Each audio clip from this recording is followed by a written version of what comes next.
I would primarily think that my main hat right now is food service director and executive chef at the Salvation Army Croc Center. That's my main hat. This is where I've been the last 5 years, serving in the capacity where we get to serve food out in the community and feed homeless families. We do about 80,000 meals this year. That's my main hat today, but I've always been, in the past 30 years, like a community leader, and that's just been a space I've been elevated to, recognizing there's not a lot of black leadership in Salem, and I've always had the opportunity to be in spaces where a voice can be heard, where our voice isn't heard.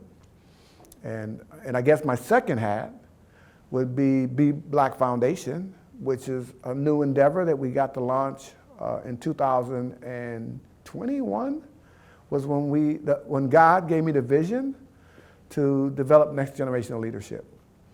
The question in my heart and my spirit was what happens in Salem, not because I'm something special, but recognizing I was only a few black leaders that existed in this community who actually had access to relationships with other structures and organizations. The steps was, how do we come together? And food always brings us together. So I decided to invite 20 black leaders to a dinner here at the Croc Center. And we did a prime rib dinner with garlic mashed potatoes, sauteed vegetables, freshly baked bread. And we just wanted to come together and just have a conversation. And I got an opportunity to share the vision of BE-BLAC Foundation and what God's put on my heart. In that, there was a lot of interest in what that looked like. And so we did it again. And then we ended up doing it a third time. And we invited more leaders. And during the 3 sessions that we had, we got to see each other. And there was a recognition within the community. Oh, I didn't know that you did that. I didn't know, oh, you're that person. And it was for us coming together as a community for the first time, recognizing how we exist in Salem and recognizing that we do have the capacity to really build something. And then from that, we've identified 10 leaders who were willing to step into this and become board of directors and set the foundation. So we had to build a structure from the ground up. In 2022, when we filed our paperwork, and January 2023, we were approved with our nonprofit status. We actually hired a nonprofit organization to do board training, to teach and educate our board how to effectively run a nonprofit organization, what your responsibilities and duties are, what your fiscal responsibilities are, because a lot of times we step into these roles and we don't know what we're stepping into. And this is a whole development for leadership, so we're trying to make sure, first and foremost, is that we're educating ourselves. We picked 3 criteria or 3 positions we really want to focus on right now. We can't be all things to all people immediately. And we recognize that anything that we build in a structure for development of black leadership and black community has to have an economic sound base. There's other areas we're going to focus on in the future, but if we can build a foundation under business development, community engagement, and education, and bring our community together, then we can grow from there. We picked a manageable number for our board of directors. We haven't set a cap on what our board looks like. We're in the process now of establishing committees to step into those different pillars that we're focusing on. So we now have identified an education chair, a community engagement chair, and a business development chairperson. And we've also identified other community leaders who want to step into those roles and support us. Eventually, the vision is to have a membership component to BE-BLAC. We're in the process now of looking on bringing some board members from high school students, college students, to start engaging them right now to empower them and put them in a position where they can be seen and heard, because they're going to drive the narrative for what we're trying to build. Through some partnerships, Meyer Memorial Trust, EEIP Business Oregon, United Way gave us all substantial funding so we can build our foundation. And also it gave us an opportunity to start building seed money and grant money for our development, for our business development aspect, because we want to be able to fund black-owned businesses with grant funding, but we know that in order to help them sustain strength within their own business, there's education aspects. So we developed a structure, which has been really successful, on doing workshops, business development workshops. We've hosted up to this date about 8 or 9 of them. Our first round, we had 5 workshops around managing your expenses, understanding your taxes, and find ways to help teach and educate businesses on how to build a solid business structure. And then after that, we were able to award 8 recipients $38,000 in grants. We gave $3,000 to $10,000 grants to 8 businesses.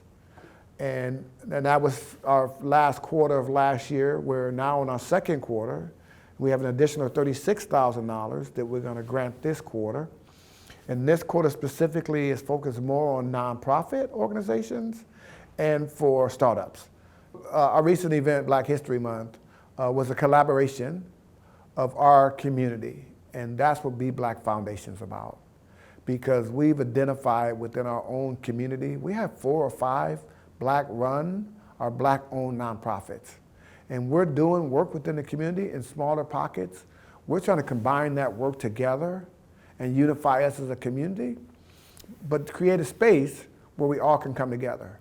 So this was the second year that we were able to bring together our faith community, our business community, and our nonprofit community to host a community event around Black history.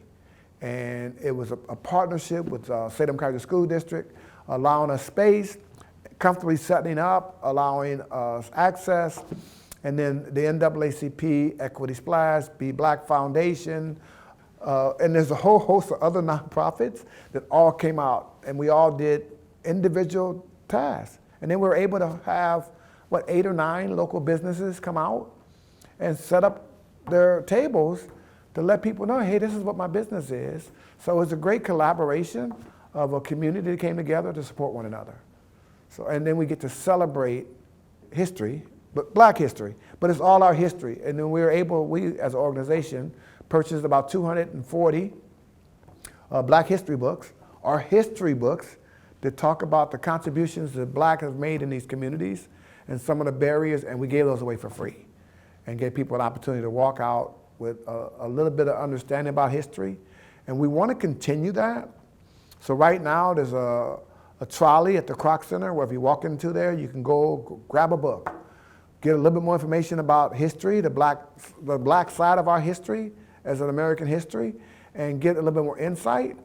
And there's other books, but because it's Black History Month, because it's Literacy Month, we think it's important that we get our youth and our families and everybody reading about what exists in history so we don't have to repeat it over again, as we celebrate it so we don't have to repeat it.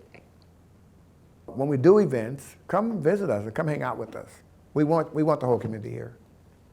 And when we talk about BE-BLAC, we're not trying to build a structure separate from. We're trying to build a structure a part of. I think the separation comes in when you think of what the vision was for me in doing this, it was after Black Lives Matter. It was after we had an opportunity to voice anger and frustration over what we kept seeing as disparities within communities. And after that anger subsided some, what's next steps? Because that, as much as it was important, it won't change narratives. Everything that we need, everything that we want to see changed has to be legislated. There's systems that are in place that need to be identified. We have to see it. We can't say just change it. But then we want to be a part that influences that change. We want to be able to position ourselves in places and roles so we can have access. So as a community wants to support us, we're looking for access. We want to be we're on the board of directors for United Way. We're on the budget committee for the city council. We're on the board of directors for the school system, Salem School District. We're on the Human Rights Commission. We want to be in spaces that we can come in and help influence change from the inside. And we want to make sure that we're developing our leaders to sit in those spaces confidently and comfortably enough where they feel like what they say matters and makes a difference. So, and we're not asking for access, right? We're looking for access.